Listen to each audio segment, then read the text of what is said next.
When we think about ancient intimacy, most of us default to the same tired images: cavemen dragging partners by the hair, or the Kama Sutra reduced to a dirty picture book, or Roman orgies that belong more to Hollywood than to history. But the real story of how ancient humans approached intercourse is far stranger, far more sophisticated, and far more unsettling than any textbook or documentary dares to reveal. Today, I am not going to recycle the usual gossip about fertility, rites, or temple prostitutes. Instead, I have spent weeks digging through newly translated tablets, obscure archaeological reports, and overlooked museum basements to bring you 10 genuinely surprising facts about ancient lovemaking that will make you say, "I have never heard this before." We will start with a piece of graffiti carved into a remote Greek island, which does not just boast about the act itself, but about its duration, a detail that changes how we understand ancient pride.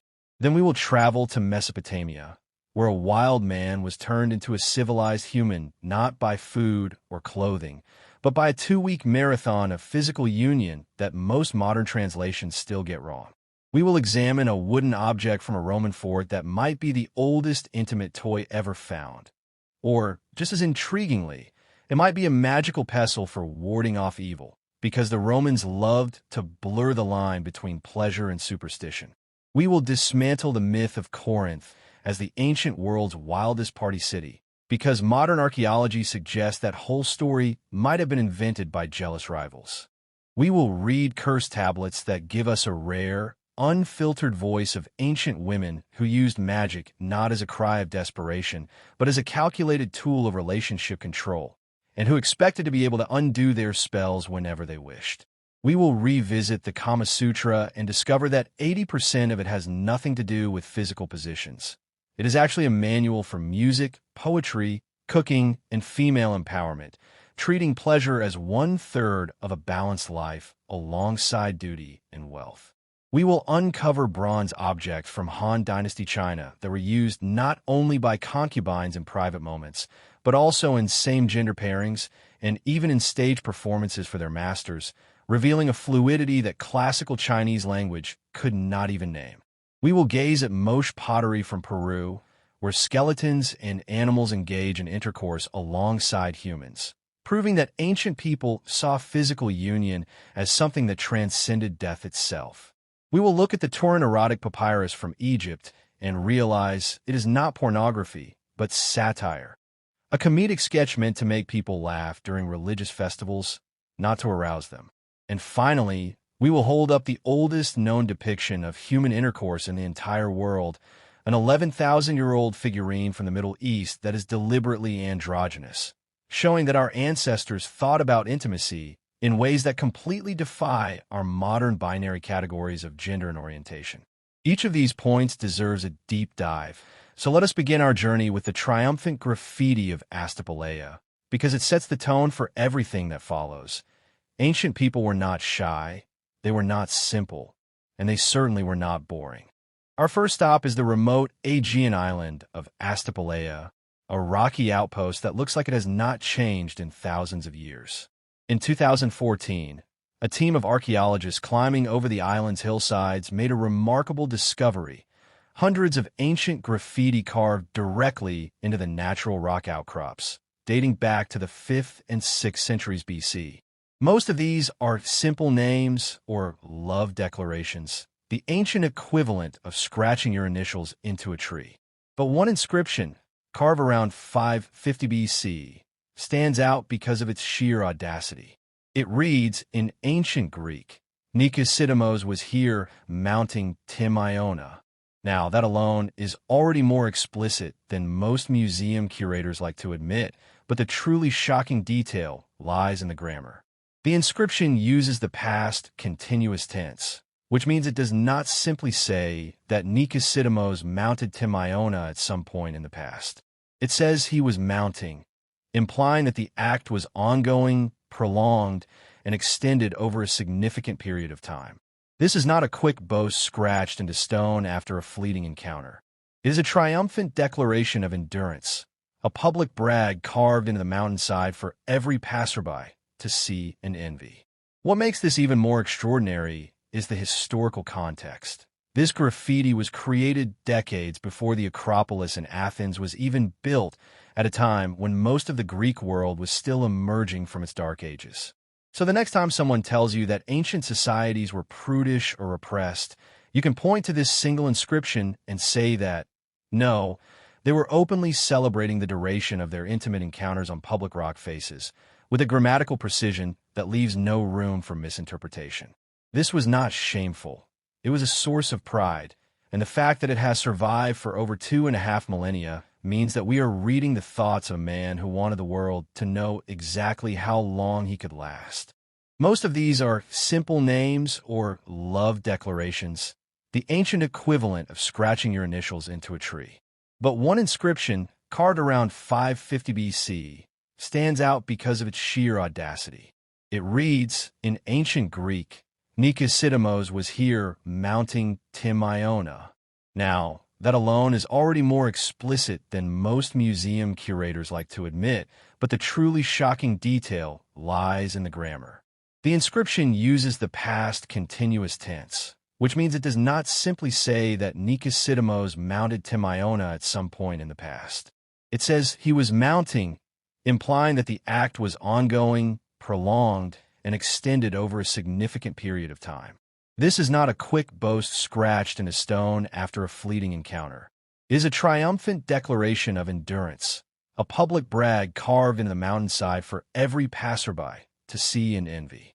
What makes this even more extraordinary is the historical context. This graffiti was created decades before the Acropolis in Athens was even built, at a time when most of the Greek world was still emerging from its dark ages.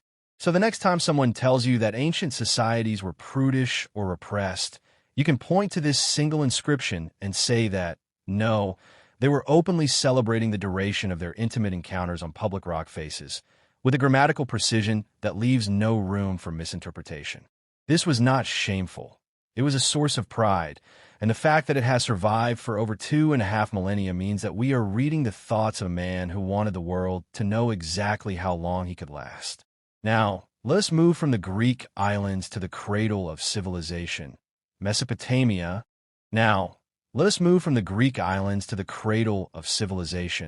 Mesopotamia, where the Epic of Gilgamesh gives us one of the oldest literary accounts of intercourse as a transformative force. Everyone knows the basic plot. The wild man Enkidu is tamed by a woman named Shamhat, and their physical union brings him out of the wilderness and into human society. 4 generations, scholars translated the passage that describes their time together as lasting 6 days and 7 nights, which is already impressive by any standard.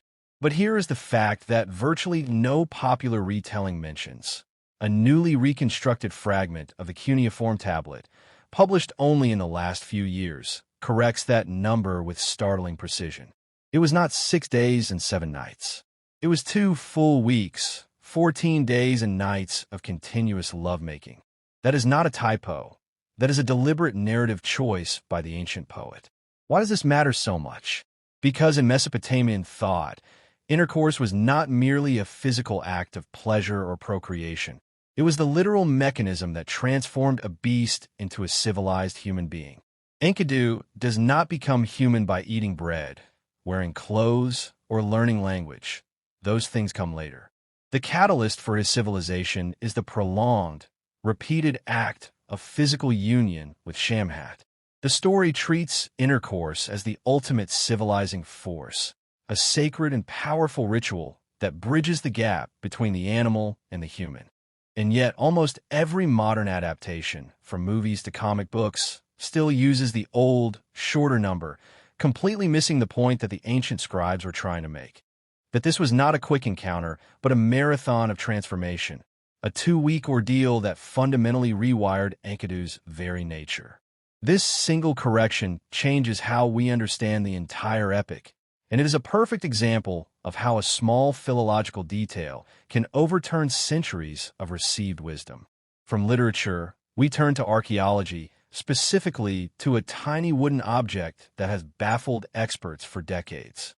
In the 1990s, excavators at the Roman fort of Vindolanda, located just south of Hadrian's Wall in northern England, unearthed a 6.5-inch wooden phallic artifact that was initially cataloged as a darning tool or a mundane household implement. It sat in a drawer, ignored, until 2023, when a team led by Dr. Rob Collins decided to re-examine it under high-power microscopy. What they found was astonishing.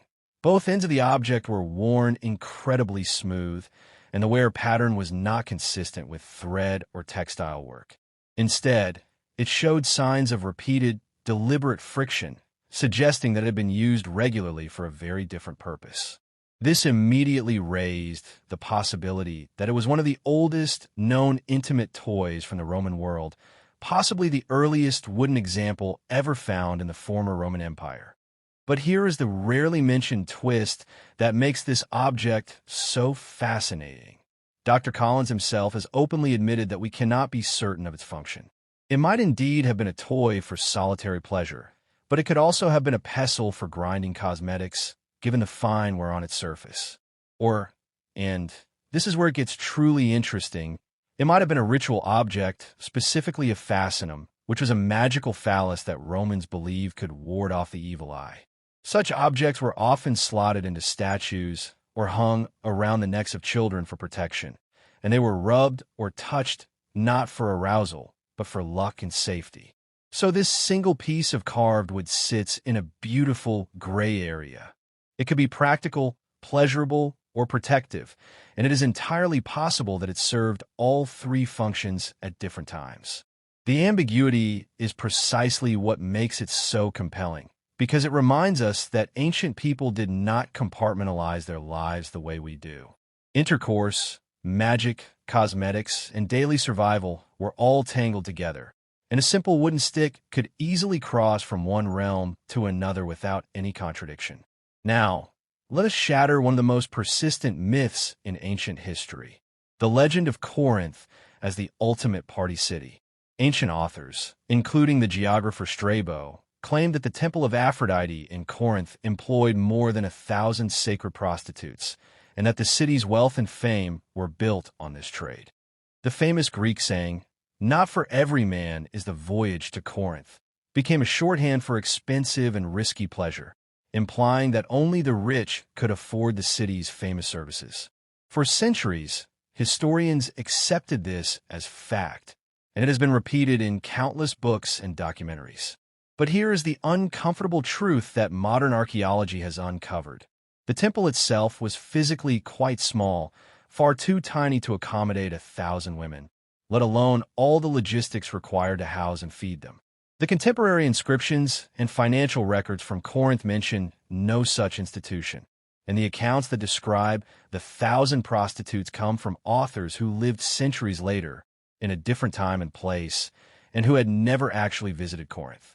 More critically, many scholars now believe that the entire concept of sacred prostitution in the ancient Mediterranean may have been greatly exaggerated or entirely misunderstood, a piece of Athenian or Roman propaganda designed to paint Corinth as decadent and morally corrupt in order to justify political domination.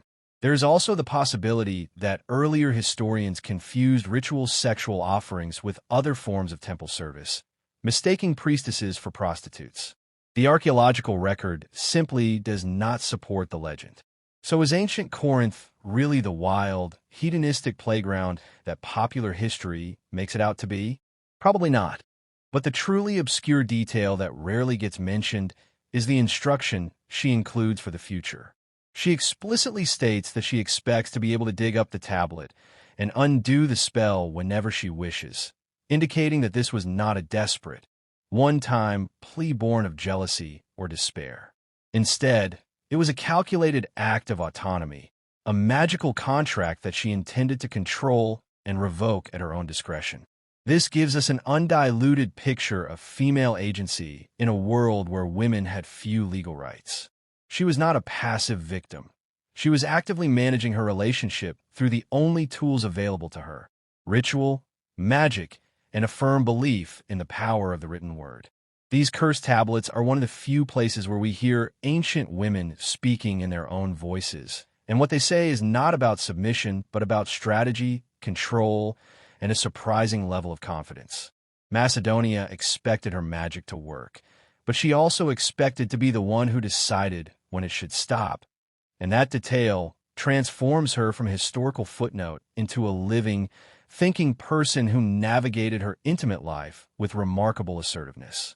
Now, we must address the elephant in the room, the book that everyone thinks they know, but almost no one has actually read, the Kama Sutra. The popular imagination reduces this ancient Indian text to a collection of acrobatic positions for intercourse, a sort of prehistoric sex manual to be browsed for novelty. But here is the fact that completely reframes its entire purpose. Only about 1/5 of the Kama Sutra actually deals with physical positions. The remaining 4/5 are devoted to what the text calls the 16 arts, a comprehensive curriculum that includes music, singing, dancing, painting, poetry, cooking, flower arrangement, and even carpentry.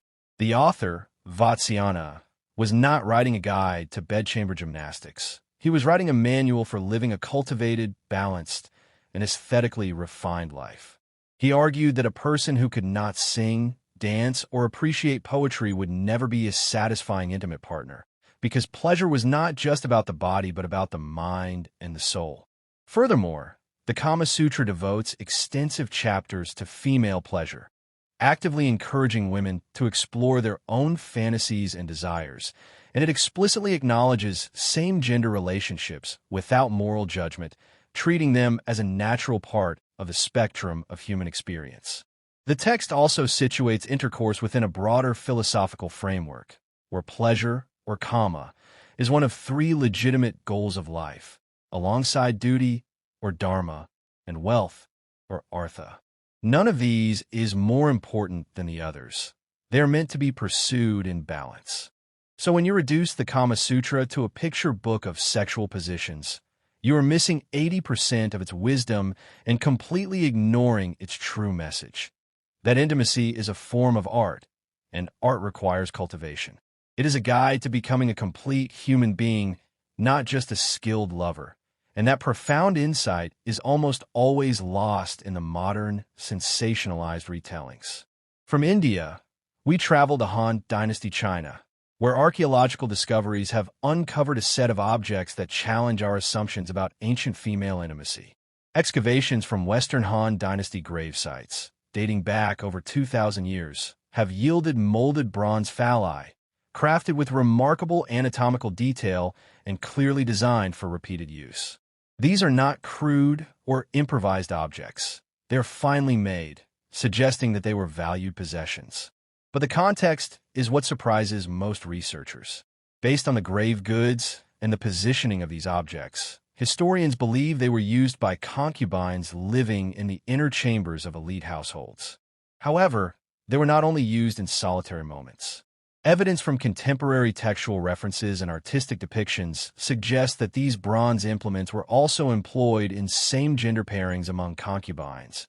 And even more intriguingly, they were sometimes used in explicit displays staged for the master's viewing pleasure, functioning as a form of live performance within the confined world of the harem. The classical Chinese language of that period had no precise vocabulary to describe female same-gender intimacy, which is precisely why this practice has received so little scholarly attention. It simply did not fit the linguistic categories that historians were working with. But the physical evidence is undeniable, and it paints a picture of intimate life that is far more fluid, performative, and communal than our modern categories of private, heterosexual intercourse allow. These women were not passive objects. They were active participants in a complex social and erotic economy, and their bronze tools are tangible proof that female pleasure and same-gender desire have always been part of human history, even when the written records choose to remain silent. Our journey now takes us across the Pacific to ancient Peru, where the Moche civilization produced some of the most explicit and unsettling pottery ever discovered. Between 150 and 800 AD, Moche artisans created thousands of ceramic vessels that depict every imaginable form of physical coupling: vaginal, anal, oral, masturbation, and everything in between, with an anatomical precision that leaves nothing to the imagination. But the rarely discussed shocker that sets Moche art apart from any other ancient culture is that the participants in these scenes are not always human. Many of the most striking pots show a human engaged in intercourse with an animal, such as a dog, a fox, or a llama. Others depict deities and mythical beings in intimate poses. And most hauntingly, a significant number of these vessels show skeletons, literal, bony skeletons, locked in acts of physical union. These were not whimsical fantasies. They were ritual objects, almost all of which have been recovered from grave sites, which means they were placed in tombs to accompany the dead into the afterlife. The Moche believed that intercourse transcended the mortal realm, that it was a cosmic force that continued even after death, and that the boundaries between the living, the divine, and the ancestral were porous and fluid. A skeleton engaged in intercourse is not a joke or a perversion. It is a profound statement about the cyclical nature of life, death, and rebirth. The Moche saw physical union as a sacred act that echoed through eternity, and their pottery gives us a window into a worldview that is radically different from our own, where intimacy was not just a private, earthly matter, but a cosmic, regenerative power that even the dead could harness. Let us return to the Mediterranean, to Egypt, where the Turin erotic papyrus has been baffling and titillating scholars since its discovery in the 19th century.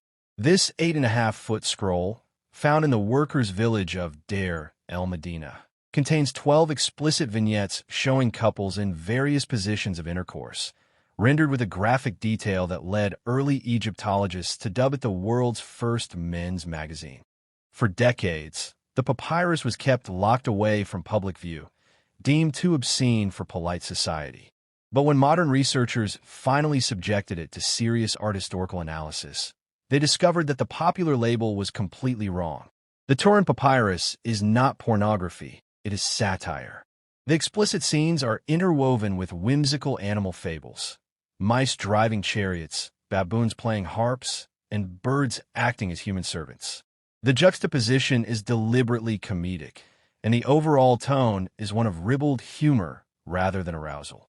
Egyptologists now believe that the scroll was created for a festival dedicated to the goddess Hathor, who is the patron of joy, dance, and intoxication, and where body humor and sexual inversion were considered religiously appropriate.